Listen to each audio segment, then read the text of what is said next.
Pancasila. Belajar, bergerak, berbagi untuk negeri, kita menjalin kolaborasi. Belajar, bergerak, berbagi untuk negeri, demi bakti pada Ibu Pertiwi.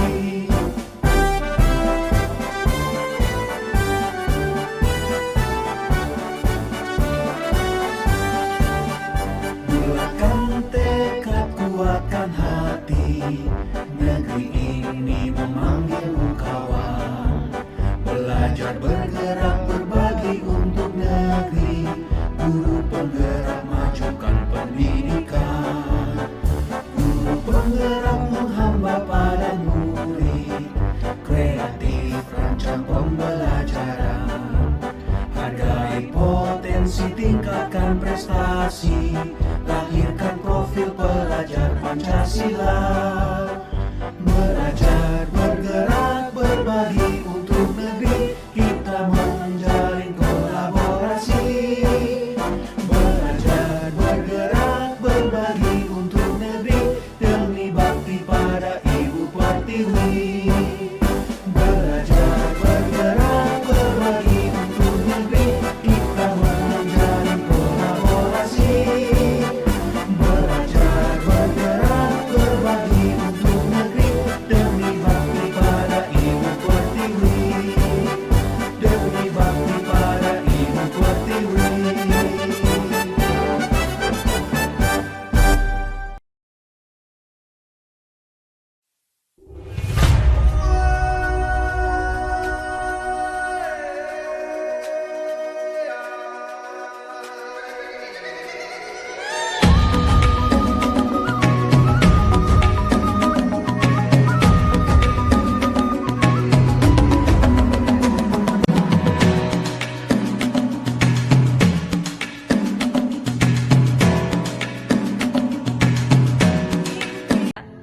Assalamualaikum warahmatullahi wabarakatuh. Ya, selamat pagi Bapak Ibu sekalian. Ya, semua dalam keadaan sehat ya. Baik, untuk memulai kegiatan kita pada pagi hari ini sebagai umat beragama, marilah kita berdoa dan mengucap syukur kepada Tuhan Yang Maha Esa. Berdoa dimulai.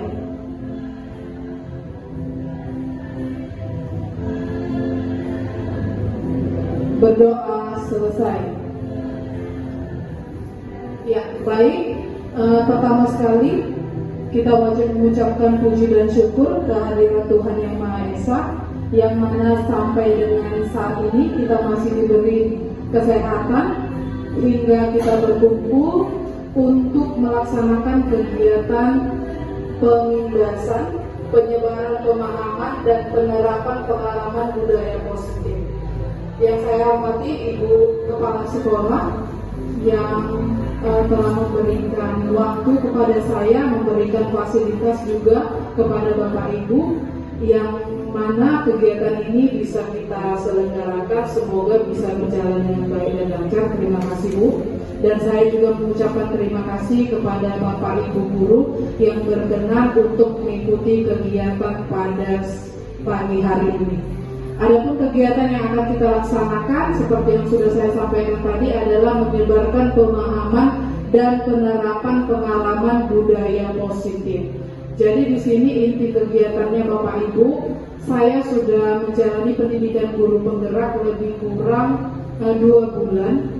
Jadi apa yang sudah saya pelajari dalam 2 bulan ini yaitu sudah mempelajari modul 1 dalam guru penggerak, ada 4 modul yang dipelajari. Jadi ada programnya, setiap modul yang sudah selesai dipelajari itu kami harus menyebarkan pengetahuan yang kami miliki kepada Bapak Ibu. Jadi walaupun Bapak Ibu sekalian bukan merupakan CGP, calon guru penggerak angkatan saya, tapi Bapak Ibu setidaknya bisa juga memahami apa yang sudah saya pelajari. Jadi di sini saya melakukan diseminasi atau menyebarkan pemahaman kepada Bapak Ibu sekalian. Jadi langsung saja ya. Jadi Di modul 1.1 yang telah saya pelajari di pendidikan guru penggerak itu membahas tentang budaya positif. Budaya positif yang seharusnya bisa kita terapkan di sekolah masing-masing. Jadi ini dia konsep inti dalam budaya positif. Yang pertama itu perubahan paradigma belajar, yang kedua disiplin positif, yang ketiga nilai-nilai kebajikan, yang keempat kebutuhan dasar manusia, selanjutnya motivasi perilaku manusia, posisi kontrol guru, keyakinan kelas, dan segitiga restitusi. Jadi kedelapan konsep inilah yang dipelajari dalam modul yang pertama. Nah, kita masuk ke yang pertama, pembelajaran dengan paradigma baru. Kita semua tahu Bapak Ibu bahwa sekolah kita di kelas 7 sudah mulai menerapkan yang namanya kurikulum Merdeka Belajar, di mana pembelajaran dengan paradigma baru ini merupakan pembelajaran yang dirancang berdasarkan prinsip pembelajaran berdiferensiasi, sehingga para peserta didik belajar sesuai kebutuhannya berdasarkan tahap perkembangan sesuai teori psikologi modern untuk mewujudkan profil pelajar Pancasila. Nah, Bapak Ibu sekalian masih ingat kan ada berapa dimensi dalam profil pelajar Pancasila? Ada 6, yaitu beriman, bertakwa terhadap Tuhan Yang Maha Esa dan berakhlak mulia. Terus apalagi berkebinekaan global, bergotong royong, kreatif, bernalar kritis, dan mandiri. Ya, itu dia dimensi profil Pancasila.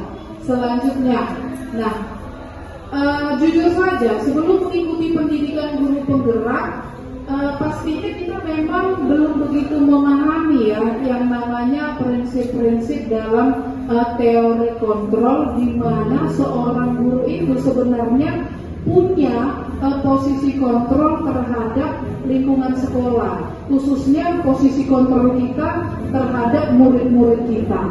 Nah, sebelum mempelajari ini, saya sendiri, pengalaman saya sendiri, kita ini ada miskonsepsi terhadap teori kontrol tersebut.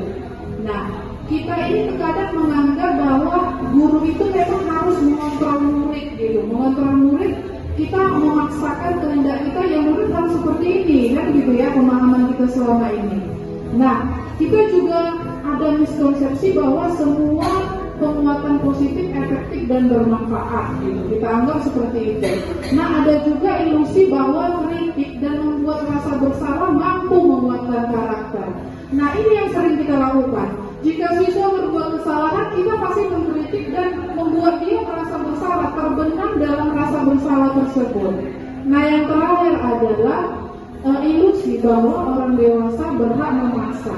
Kita menganggap ya kita harus memaksa, kamu ini ya harus mengerjakan tulisan ini dalam satu buku 100 lembar contohnya. Kita sering berbuat menjudge anak itu dengan memaksa melakukan itu supaya untuk menebus kesalahannya. Ternyata yang selama ini kita lakukan itu salah. Gitu.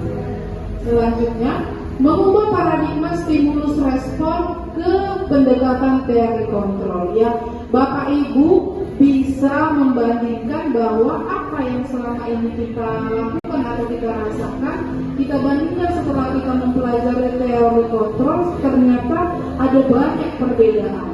Contohnya, realitas atau kebutuhan kita sama. Kita seringkali kita sadar bahwa kebutuhan dan realitas kita ini berbeda masing-masing.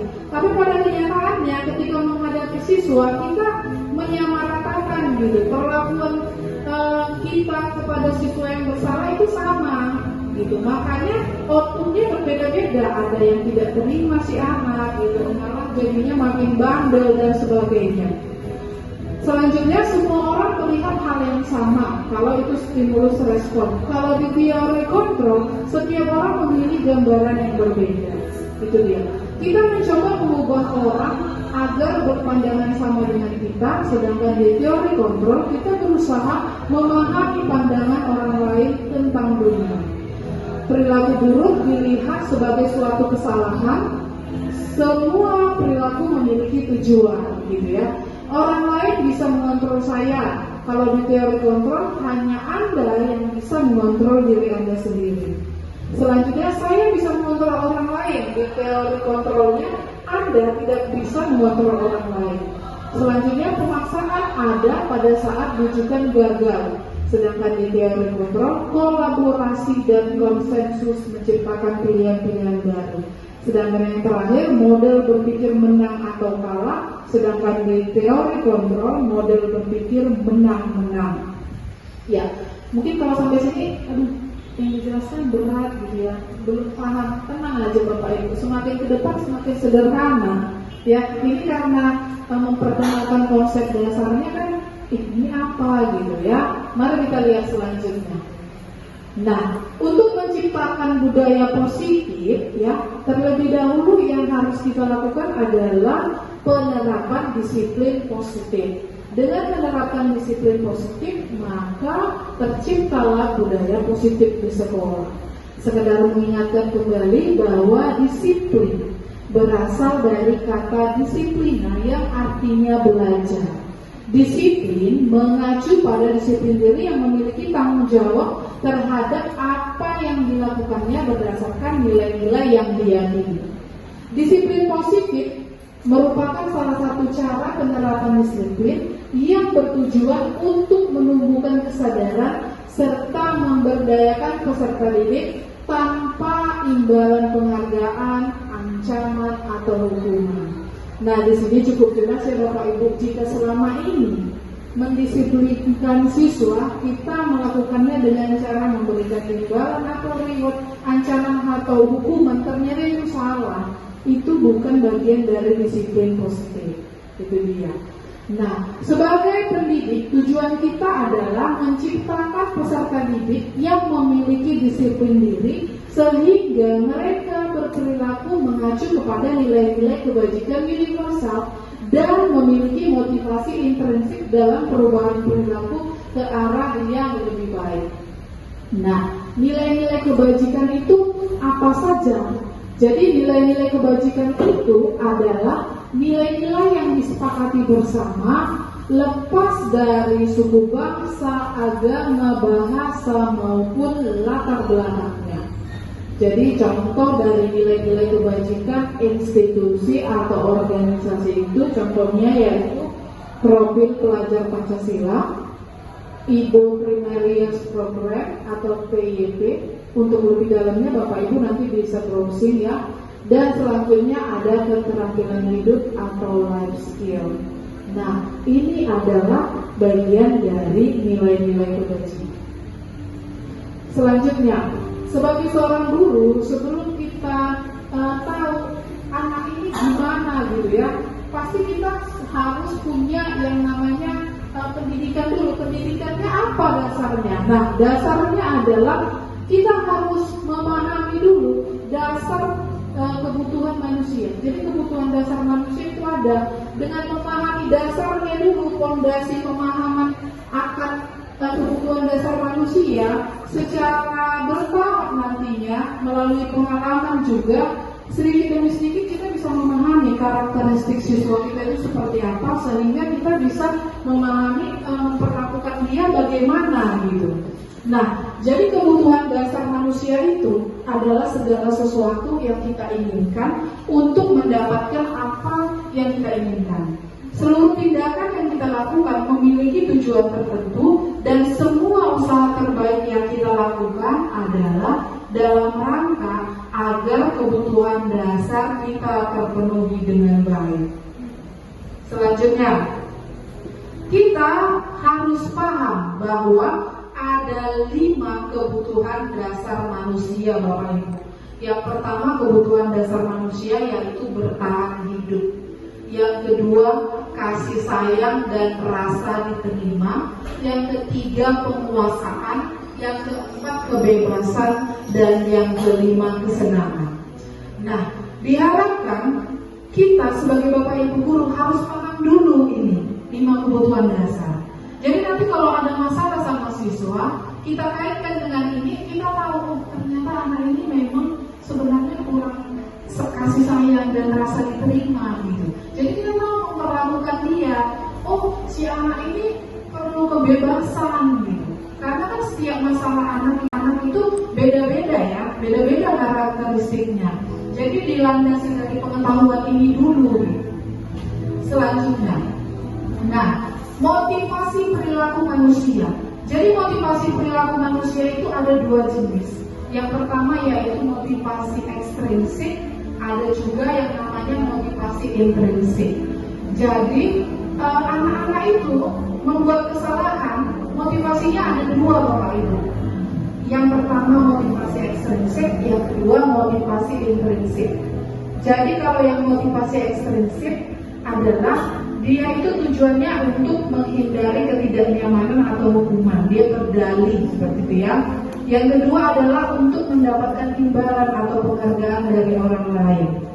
Selanjutnya, motivasi intrinsik adalah untuk menjadi orang yang mereka inginkan dan menghargai diri sendiri dengan nilai-nilai yang mereka percaya. Nah, Bapak Ibu, dalam menghadapi siswa-siswi kita seringkali tidak memikirkan sebenarnya apa itu perbedaan antara hukuman, konsekuensi, dan restitusi. Ya, kita samakan aja konsekuensi. Saya hukum kamu, saya beri konsekuensi akibat tindakanku ini. Kita harus paham bahwa kalau hukuman yang dinamakan hukuman itu tidak terencana atau tiba-tiba, itu dia hukuman. Murid tidak tahu apa yang akan terjadi atau tidak terlibat. Kalau hukuman itu bersifat satu arah dan berupa hukuman psikis atau fisik. Sedangkan konsekuensi itu terencana atau disepakati sesuai aturan. Murid tetap dibuat tidak nyaman, sikap guru selalu memonitoring murid. Nah, kalau saya katakan seperti ini, Ibu Nia titik-titik siswanya karena tidak mengerjakan tugas, menghukum atau konsekuensi Bapak Ibu? Hukuman atau konsekuensi yang diberikan? Ya, benar, konsekuensi. Karena sudah terencana ya.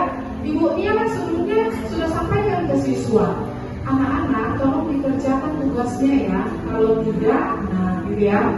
Berarti anak-anak paham, oh saya paham gitu. Berbeda jika tiba-tiba si anak ini berantem di dalam kelas. Kalau berantem tidak direncanakan ya Bapak Ibu.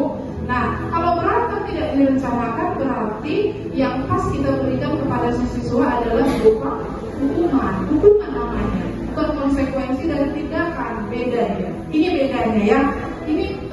Inilah gunanya pengimbasan supaya kita paham, oh hukuman yang seperti ini cirinya. Kalau konsekuensi yang seperti ini dia. Nah, ini juga diperkenalkan lagi kepada Bapak Ibu yang namanya restitusi. Kalau selama ini mungkin kata restitusi asing di telinga kita ya. Jadi kalau restitusi adalah proses menciptakan kondisi bagi murid untuk memperbaiki kesalahan. Jadi restitusi itu adalah proses kolaboratif yang mengajarkan murid untuk mencari solusi sendiri. Kalau di sekolah kita mungkin yang paling dominan untuk melaksanakan restitusi ini biasanya adalah guru BK, PKS kesiswaan ataupun wali kelas ya, untuk tanya-tanya ke siswa ketika dia punya masalah. Nah, untuk bertanya kepada siswa apa masalahnya, etikanya pun ada Bapak Ibu. Jadi nggak langsung nyolong, kau kenapa kok nangis? Nah, nggak boleh. Ketika ada siswa yang nangis kita panggil, ternyata nggak boleh kita langsung bilang, kau kenapa kok nangis? Nah, nggak boleh Bapak Ibu. Ada pendahuluannya. Nah, nanti kita pelajari supaya makin paham kita bagaimana menangani anak-anak. Nah, ini dia. Ada 5 posisi kontrol seorang guru. Sebagai seorang guru, yang pertama, posisi kontrol kita adalah sebagai penghukum. Yang kedua, posisi kontrol kita adalah pembuat rasa bersalah. Boleh dicatat Bapak Ibu, setelah ini saya ada kuis. Nanti nggak tahu 5 posisi kontrolnya apa aja ya. Yang pertama sebagai penghukum. Yang kedua, pembuat merasa bersalah. Yang ketiga sebagai teman. Yang keempat sebagai pemantau. Dan yang kelima sebagai manajer. Walaupun ada 5 posisi kontrol, posisi yang paling penting kita sebagai guru sebenarnya adalah posisi manajer. Walaupun terkadang kita bisa saja menempatkan posisi kita pada posisi yang 4 lainnya. Ya. Selanjutnya, nah ini dia Bapak Ibu, contoh penerapan 5 posisi kontrol guru. Contoh ada kasus ini Bapak Ibu, siswa tidak memakai atribut lengkap saat upacara bendera. Nah, kalau masih guru bilang kepada siswanya yang bersalah tadi, hormat pada bendera selama 1 jam ya nak, silakan dikerjakan. Nah, ketika kita menyampaikan ujaran seperti itu, berarti kita menjalankan posisi kontrol kita sebagai penghukum. Nah, berbeda jika Bapak Ibu menyampaikan pernyataan seperti ini. Berapa kali Bapak Ibu harus memberitahumu? Kamu kalau kita sampaikan ini, anak-anak ini sudah disampaikan bolak-balik memang, tapi saya langgar. Jadi di situ kita buat penekanan ke diri dia, oh saya memang merasa bersalah, gitu maksudnya ya. Selanjutnya, masih kasus yang sama, kita bisa juga memposisikan sebagai teman. Ketika kita contohnya menyampaikan pernyataan seperti ini, ayo dong ikuti aturan sekolah, tolong Bapak Ibu ya sekali ini. Ya sudah, ya sekali ini loh, tidak apa-apa, lain kali jangan sampai membuat seperti ini lagi ya. Nah, ini memposisikan kita sebagai teman. Ya, jadi ada lagi nih, kamu sudah melanggar peraturan sekolah, kamu tahu konsekuensinya. Setelah upacara kamu beli atributnya ke koperasi dan jangan diulangi lagi ya. Itu posisi kita sebagai pemantau. Nah, pasti Bapak Ibu menyadari ya, terkadang kita menghadapi satu anak, tapi orang yang berbeda, anak-anak menilai kita, semalam saya ditangani Ibu Tia, saya nggak diapa-apain. Baru besoknya ditangani Pak JS, saya ketika ditangani Pak JS, langsung disuruh menulis, saya tidak malas lagi dalam buku yang isinya 100 lembar, gitu. Benar nggak Bapak Ibu? Pernah nggak menyadari seperti itu? Nah, saya juga pernah menyadari, ketika contoh saya bantu Ibu BP bocor kepala anak yang tidak rapi, pasti dibilang, kejar kali Ibu Catherine, pasti banyak kali dikikis rambutkan. Kalau Bu Tias, besok ya nak, minggu depan ya nak, selalu dikasih waktu. Berarti Bu Tias posisinya sebagai apa tadi? Teman. Kalau saya eksekutor ya, langsung gitu, ya kan? Nah, itu berimbas pada anak kita ya. Ada anak kita kan perasaannya yang lembut, langsung kena kali di hatinya. Selama 3 tahun mungkin di sekolah ini, langsung dikenalnya saya kejam, kan gitu ya.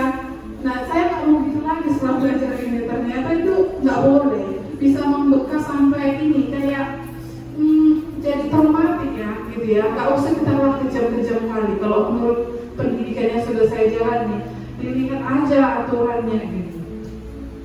Nah, selanjutnya Bapak Ibu, ketika ada ujaran, apakah kamu tahu kesalahanmu? Kira-kira bagaimana kamu memperbaiki kesalahanmu? Gitu ya. Kalau ada ujaran seperti itu, si anak bisa menjawabnya dengan benar, berarti dia memang nyambung Bapak Ibu. Dia sadar. Dan perlu juga kita sadari, kalau kita sedang menangani kasus anak, si anak payah menjawab, berarti memang anaknya agak susah jadinya. Tapi kalau udah kita jalankan posisi 5 kontrol ini dan ternyata dia menjawabnya sesuai dengan apa yang kita inginkan, pasti saya pikir memang dia mau berubah dan gak akan dilakukan lagi kesalahan itu. Memang siswa yang selama ini kita tangani yang agak susah, memang dia ketika kita tanya-tanya pun pertanyaan yang mengarah ke seperti ini, jawabannya ngasal ya, nggak pas gitu. Jadi memang inilah panduannya Bapak Ibu, supaya kita tahu, oh anak ini harus diperlakukan seperti apa gitu. Selanjutnya, nah ini ada kuis untuk Bapak Ibu ya. Jika ada pernyataan guru, saya kecewa sekali dengan kamu ketika anaknya dalam masalah, kira-kira Bapak Ibu guru tersebut menjalankan fungsi kontrol yang mana? Membuat merasa bersalah. Yakin Bapak Ibu? Iya, kalau benar dapat hadiah dari Ibu Hersel. Berarti diserap dengan baik. Yang yakin jawabannya membuat rasa bersalah? Iya, kita kunci jawabannya ya. Mari kita lihat benar apa enggak. Iya benar, tepuk tangan dulu untuk Bapak Ibu ya. Iya baik, kita lanjut ke soal yang nomor 2. Kamu tidak pernah benar melakukannya. Nah, kira-kira posisi kontrol yang mana di sini Bapak Ibu? Ya, penghukum. Ada lagi jawaban yang lain? Pemantau. Ya, 2 jawaban itu, penghukum atau pemantau. Kita kunci, mari kita lihat. Iya benar, penghukum. Tepuk tangan sekali lagi ya. Berarti udah mulai meresap ya sama Bapak Ibu ya. Iya, pertanyaan yang selanjutnya masih ada ini. Apa rencanamu untuk menyelesaikan masalah ini? Nah, kira-kira ini posisi kita sebagai apa ini kalau nanya seperti ini? Ya, manajer, yakin? Yakin. Kita kunci jawabannya ya. Iya, tepat sekali. Aduh, memang baru sebentar dijelaskan udah nyambung Bapak Ibu ini ya. Luar biasa Bapak Ibu guru Kartika ini. Baik, satu lagi. Ayolah lakukan demi Bapak Ibu ya. Nah, ini kira-kira memposisikan sebagai apa Bapak Ibu? Yakin? Iya, yakin yang terakhir nggak salah ya. Iya, wajib. Oke, kita kunci jawabannya. Posisi kontrol sebagai teman. Iya, benar sekali. Tepuk tangan sekali lagi untuk Bapak Ibu ya. Cerdas semua Bapak Ibu SMP swasta Kartika 104 gitu. Mudah-mudahan setelah ini ada tambahan sedikit pengetahuan kita ya. Saya bukan bilang langsung banyak. Saya juga bukan motivator ataupun narasumber yang sangat kompeten gitu. Tapi setidaknya adalah yang bisa saya bagi kepada teman-teman Bapak Ibu guru. Nah, ada satu lagi rupanya. Kamu tidak pernah mendapatkan nilai jika tidak mengerjakan tugas. Kira-kira posisi kontrol yang mana Bapak Ibu? Ya, pemantau, yakin? Oke, kita kunci jawabannya. Iya, benar sekali. Tepuk tangan dulu untuk Bapak Ibu ini. Oke, baik ya. Ya, sudah habis. Baik Bapak Ibu. Setidaknya itu sudah paham menangani siswa untuk kasus yang memang kita antara kita dan dia saja. Untuk kasus yang ringan. Kami kemarin ada bertanya di kegiatan Loka Karya, kayak mana kalau pelanggaran siswa itu berat dan memang harus perlu orang tua atau siapapun yang perlu didatangkan. Bagaimana? Ini kan untuk yang ringan antara guru dan siswa. Tenang Bapak Ibu. Di modul 2 nanti akan saya pelajari teknik coaching. Namanya teknik coaching. Jadi nanti akan saya bagi lagi ke Bapak Ibu. Ini untuk modul 1 dulu, sabar ya. Dibatasi pertanyaannya gitu. Untuk yang ringan dulu, gitu ya. Jadi belum bisa saya jawab itu untuk pembelajaran yang lagi selanjutnya. Nah, ini dia. Selanjutnya setelah kita membahas tadi posisi kontrol Bapak Ibu guru, ada lagi yang namanya keyakinan kelas. Apa itu keyakinan kelas? Apakah sama keyakinan kelas dengan peraturan kelas gitu? Oke, baik. Jadi ini saya mohon agak sedikit capek lah Bapak Ibu wali kelas. Bapak Ibu wali kelas, saya mohon untuk membuat keyakinan kelasnya masing-masing. Bagaimana caranya? Keyakinan kelas itu Bapak Ibu sesuatu yang diyakini oleh kelas untuk disepakati, untuk dilaksanakan bersama. Jika ada yang melanggar, dia harus paham dia melanggar keyakinan kelas yang mana gitu. Jadi selama ini kalau kita menghukum siswa, apa pelanggaranmu? Saya baru saja mencontek teman saya Bu, jadi kami berkelahi. Kita kan bingung melanggar peraturan yang mana kan gitu. Kau udah melanggar peraturan sekolah, yang mana peraturan sekolahnya gitu. Jadi skupnya dipersempit lagi Bapak Ibu. Buatlah di kelas Bapak Ibu masing-masing keyakinan kelas. Jadi Bapak Ibu boleh nanti pakai uang kasnya masing-masing belilah kertas post-it, tahu ya post-it warna-warni. Murahnya itu Bapak Ibu 5.000 nya satu. Bisa bagi 2 sama kelas yang lain. Kasih per anak post-itnya satu-satu, gitu ya. Baru siapkanlah 1 kertas karton, silahkan ditempel di samping sebelah kanan, kiri atau belakang ruangan kelas. Jadi anak-anak itu silakan suruh menuliskan ide mereka sendiri di kelas itu maunya seperti apa. Gitu. Contoh, ada yang anak, Bu, saya mau nulis di kelas harus tertib, ya boleh. Atau ada yang bilang jangan buang sampah sembarangan, boleh Bu, boleh tulis. Gitu. Pandu ya Bapak Ibu, wali kelas saya mohon ya kerjasamanya.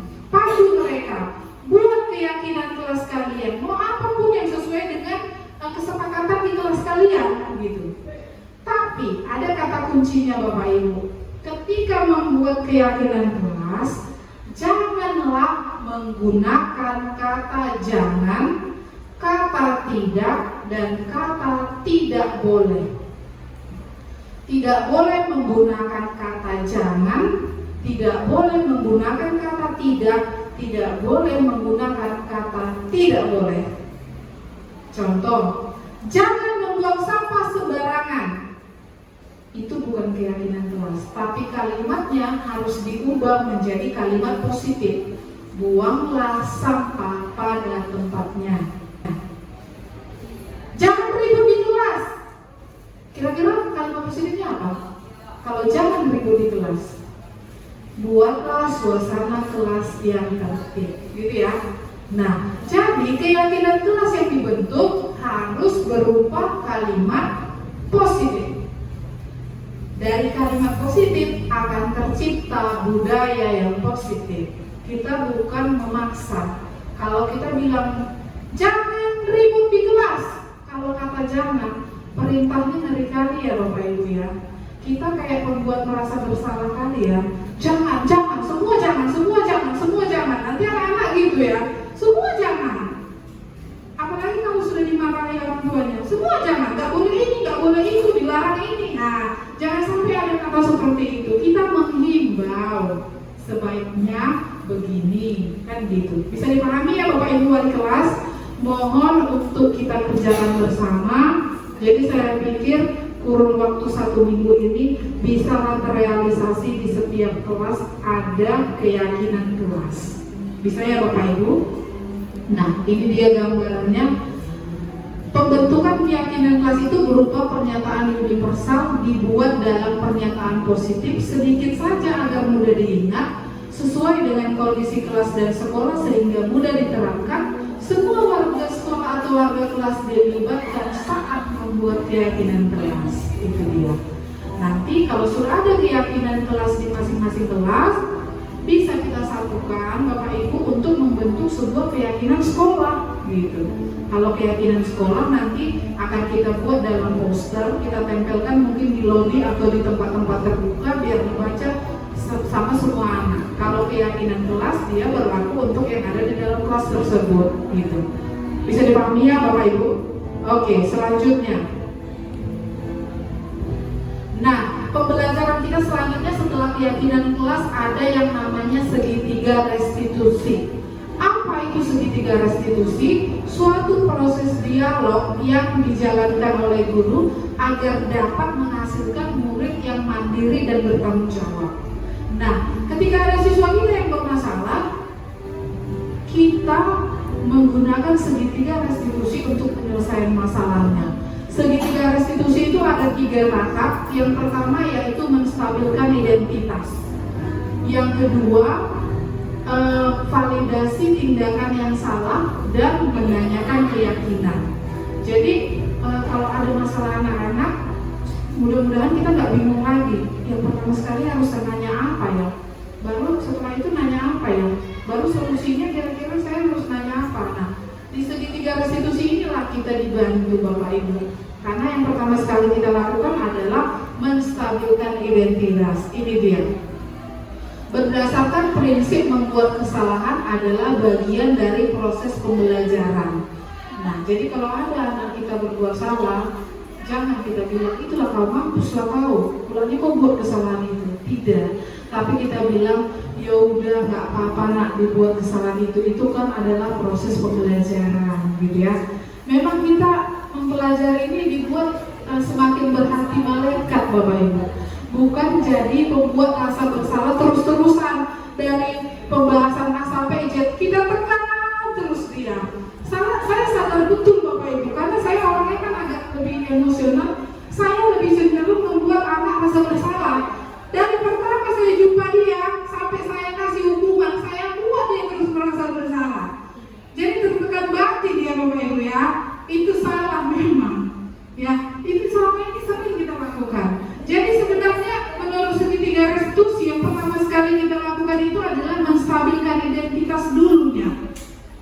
ajak dia duduk dulu nak, duduk. Salami dia Bapak Ibu, selamat pagi. Ya duduk dulu nak, duduk gitu. Jadi kira-kira apa yang kita bilang? Ya duduk nak, duduk, contohnya gitu ya. Baru kamu kata Ibu BK tadi terlambat ya. Ini contohnya nanya wali kelas. Tadi saya tahu dari Ibu BK katanya kamu terlambat. Iya Bu. Sudah berapa kali kamu terlambat dalam 1 bulan ini nak? 10 kali Bu. Oh ya udah nggak apa-apa nak, berbuat salah wajar. Nah itu dia udah masuk menstabilkan identitas. Tidak apa-apa, tak ada manusia yang sempurna. Ini apanya ya Bapak Ibu, indikatornya yang bisa Bapak Ibu pakai. Kata-kata penolongnya dengan menggunakan kata-kata yang ini sudah masuk ke tahap menstabilkan identitas. Atau ada anak-anak yang berantem, kamu berantem sama siapa? Sama ini. Jadi gimana dia? Nggak apa-apa, yaudah tenang dulu, nggak apa-apa nak, semua orang berbuat salah, tenangkan dulu Bapak Ibu, jangan langsung kita gas dia ya. Oke, lanjut. Nah, yang selanjutnya adalah masuk ke tahap validasi tindakan yang salah. Nah, setelah kita tanya-tanya agak tenang dia sedikit, kita posisikan diri dia sebagai kita juga, ya nggak apa-apa, itu juga pernah sih merasain kayak gitu. Pantaslah kau jambak, karena dia mencontek. Ibu pun pasti akan merasa yang demikian, melakukan yang demikian gitu. Setelah itu, Bapak Ibu boleh tanyakan, kamu pasti punya alasan melakukan itu. Apa alasannya nak? Kenapa kau jambak sini kita itu? Wah, gitu ya. Jangan langsung begitu masuk ruang BP, kenapa kau jambak sini kita itu? Boleh Bapak Ibu, udah terlambat menstabilkan identitas ya. Langsung ke validasi tindakan salah Bapak Ibu, nggak boleh. Anak-anak langsung tertekan psikisnya. Ini yang nyusun ini nggak main-main Bapak Ibu. Dia paham betul bahwa anak yang udah ini bermasalah distabilkan dulu. Jangan langsung kita judge. Padahal kamu bisa melakukannya lebih buruk dari ini ya. Nah itu boleh disampaikan tergantung situasi. Jadi ini ada pernyataan panduan. Bolehlah ini kita sampaikan ketika sampai pada tahap validasi tindakan yang salah.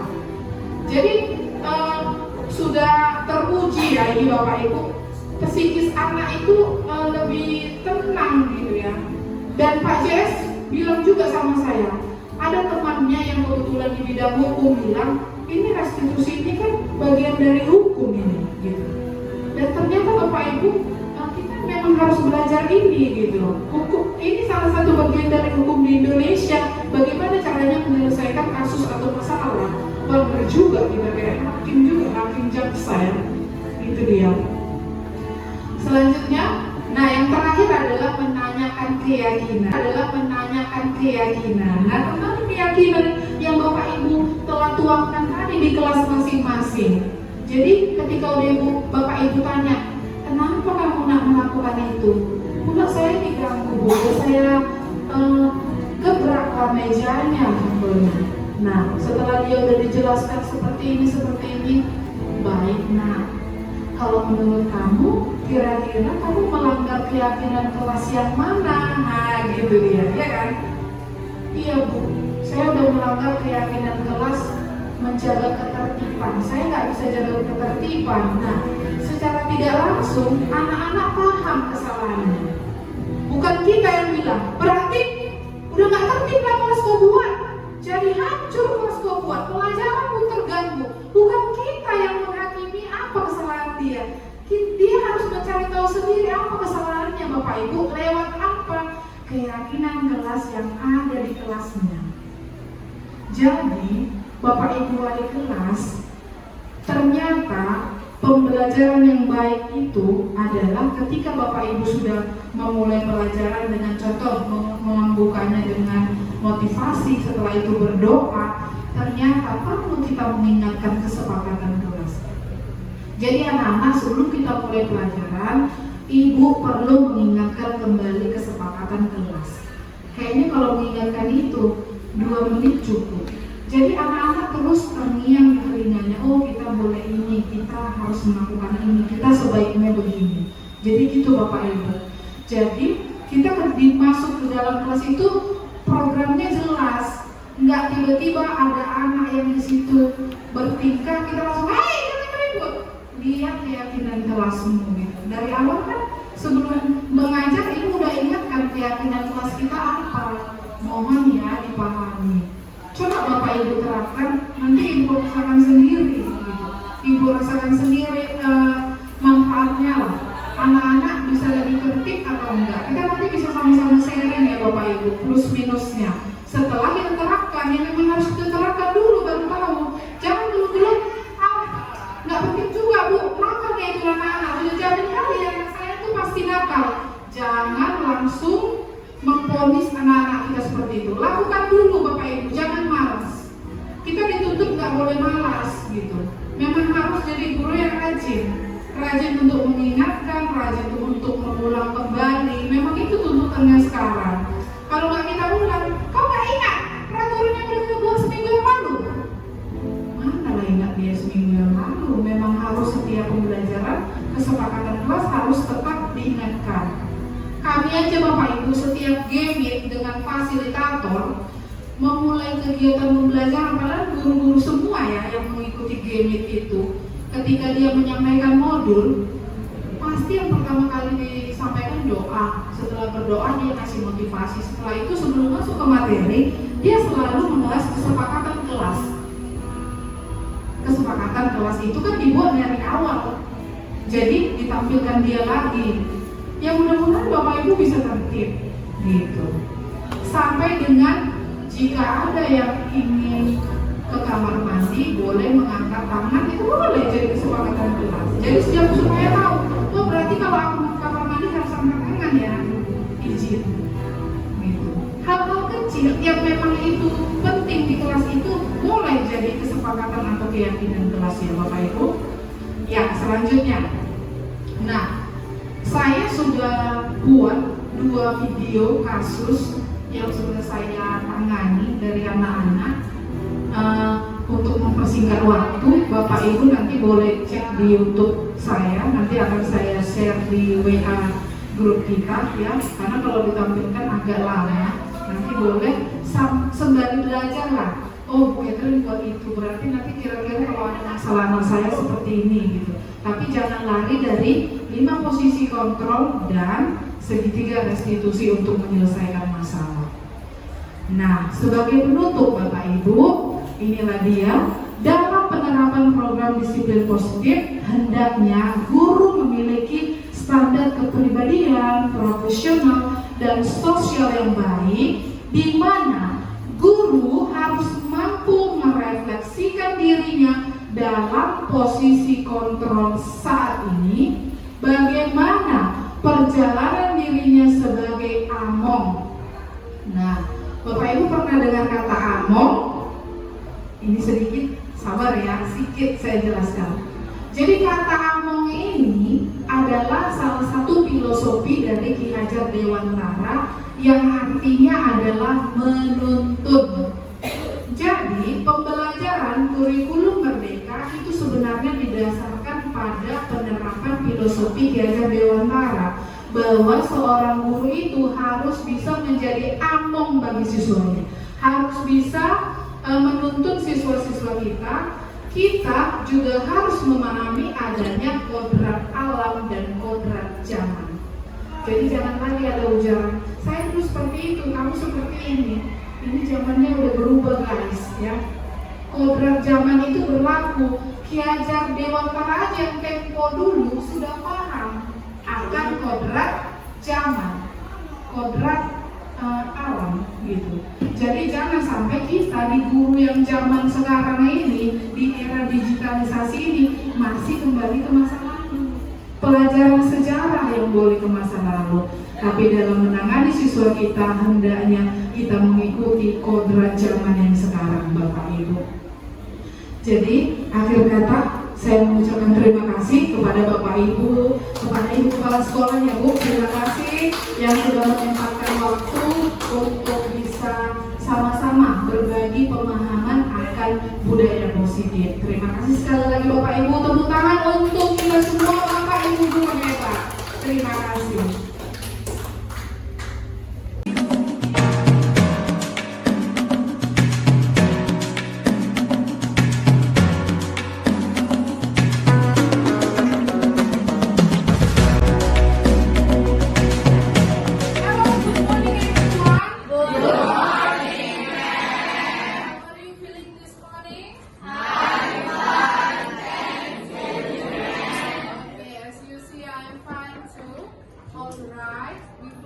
start our lesson for today. As our habit, let's pray to our Lord. You want to read our prayer for today, please, Kalisa? Okay.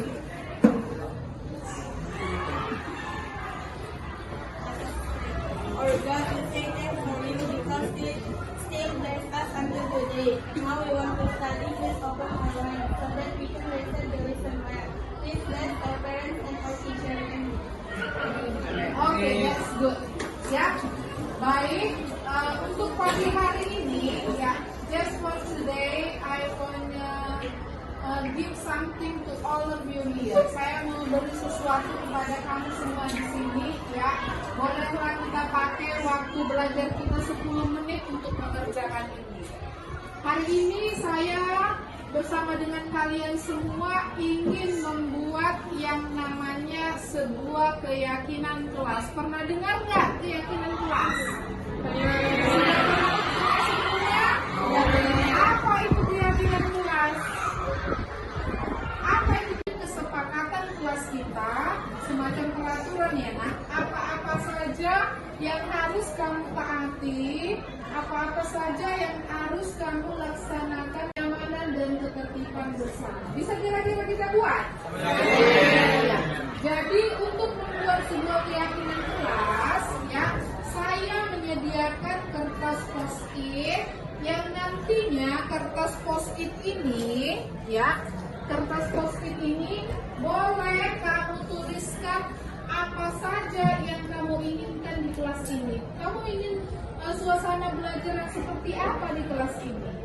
Contoh, kamu ingin, contohnya gini, jangan membuang sampah sembarangan. Kata jangan, tidak boleh menggunakan kata tidak, tidak boleh menggunakan kata tidak boleh. Paham nggak? Jadi yang kamu tuliskan dalam kertas post-it ini bentuknya adalah kalimat positif. Ya, bentuknya kalimat positif. Tidak boleh menggunakan kata jangan, tidak boleh menggunakan kata tidak, dan tidak boleh menggunakan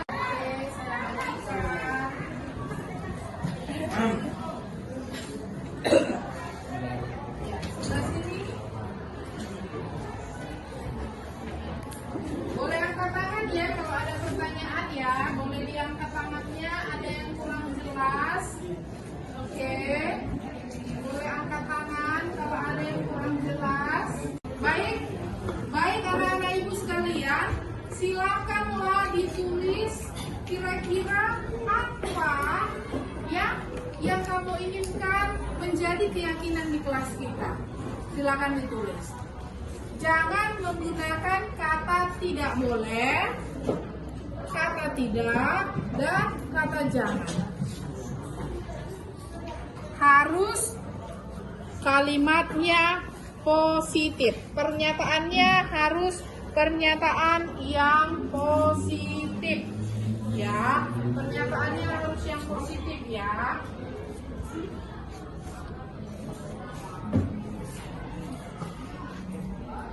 Ya.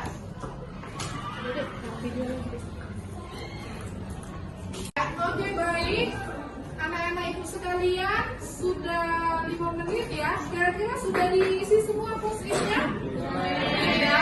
Boleh kita tempelkan supaya bisa dilihat bersama oleh teman-temannya? Oke, bolehlah satu-satu ya dari sebelah sana ya, nak. Oke, silakan. Ya, jangan malu-malu. Iya, oke. Iya, silakan. Oke, lanjut.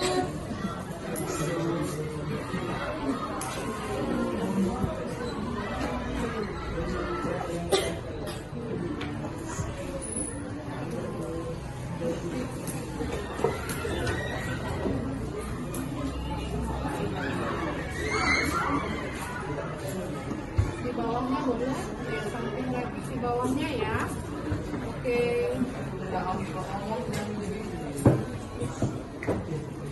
Oke, lanjut. Lanjut, Kak.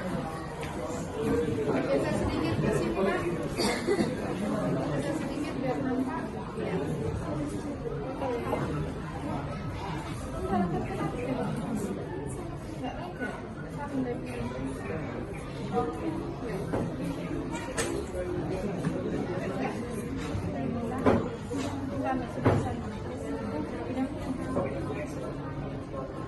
Oke, yuk. Lagi.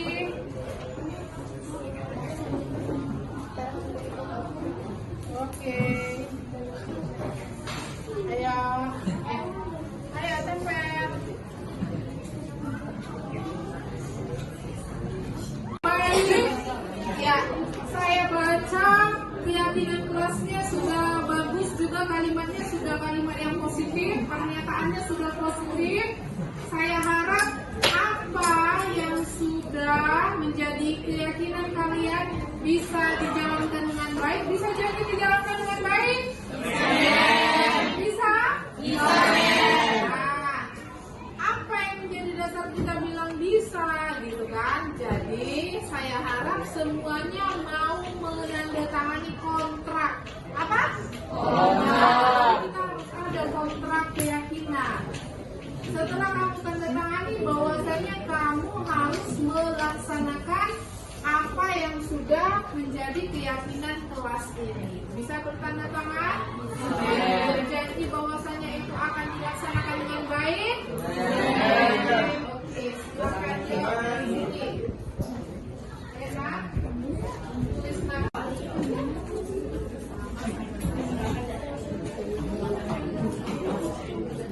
Mbaknya deh, belum terkait. Geser aja deh. Nggak bisa deh, intronya tentang. Gini sedikit bilang.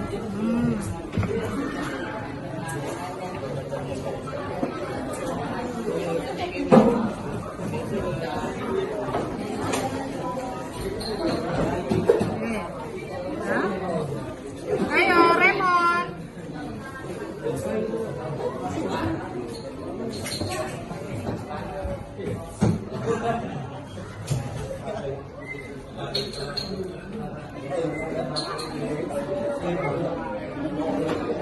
Oke.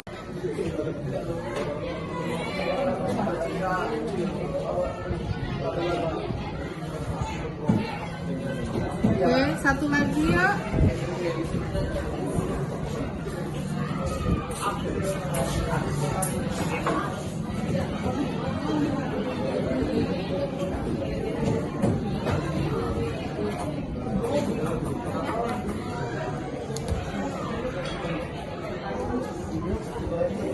Anak-anak ibu, terima kasih kalian sudah menandatangani keyakinan kelas 9A ya. Siapa yang sudah bertanda tangan di sini berarti sudah berjanji akan mentaati dan melaksanakan keyakinan kelas yang sudah kita buat. Bisa dilaksanakan dengan baik?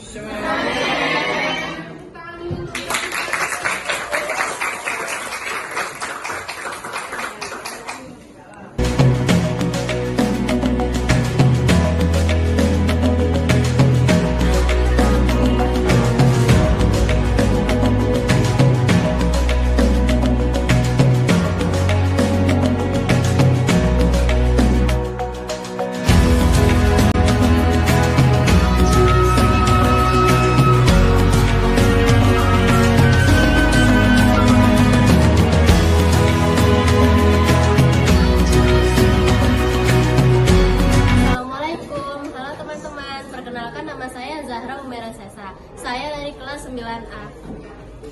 Assalamualaikum warahmatullahi wabarakatuh. Perkenalkan, nama saya Raymond Orlando Tambunan. Saya dari kelas 9A. Assalamualaikum, perkenalkan nama saya Marisa Cahaya Adisti. Saya berasal dari kelas 9A. Halo, perkenalkan nama saya Aril Jeri Kudamanik. Saya dari kelas 9A.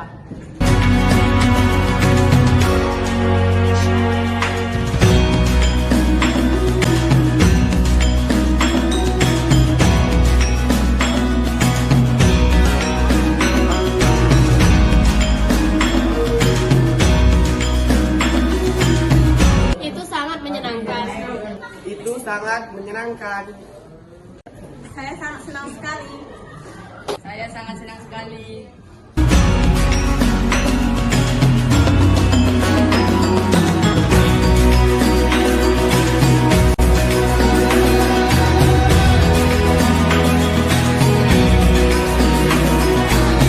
Menurut saya, pembuatan keyakinan kelas itu Menurut saya sangat penting. Menurut saya membuat keyakinan kelas itu sangat penting. Sangat penting.